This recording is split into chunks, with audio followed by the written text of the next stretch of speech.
చర్రగండి చర్రగండి చర్రగండి చాకులమ్మ చక్కటేసుకొచ్చనండి. చేతి mummy boating ఒకటి చేసి 3 రోజులైంది, ఇంకా పర్వాలేదా? అలా అంటావేంటి? మనం ఓన్లీ 3 డేసేగా అయింది. అలా అని పడేస్తావా ఏంటి? పడేసే లెక్కైతే కాళ్ళలో ఎందుకు పడేస్తానే? పైన నా ఫ్రెండ్ ఉందిగా, తనకే ఇస్తా.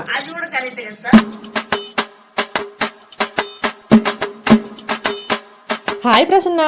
ఏంటే జ్యోతి ఇలా వచ్చావు? ఏం లేదే, 1 గంట అయిపోయింది కదా, నువ్వు వండుకున్నావా లేదో నీకోసమే ఫ్రెష్ గా గోంగూర బోటి వండి తీసుకొచ్చా. అయ్యో, నేను గోంగూర బోటి తిన్నే, దాంట్లో టమాటాలు వేసుంటే తినేదాన్ని. ఆహా అవునా, సరే. ఇదిగో ప్రసన్న గోంగూర బోటి. ఇందాకే చెప్పాను కదే నేను తిన్నాని. నువ్వు అన్నట్టే 2 టమాటాలు వేసి తీసుకొచ్చా.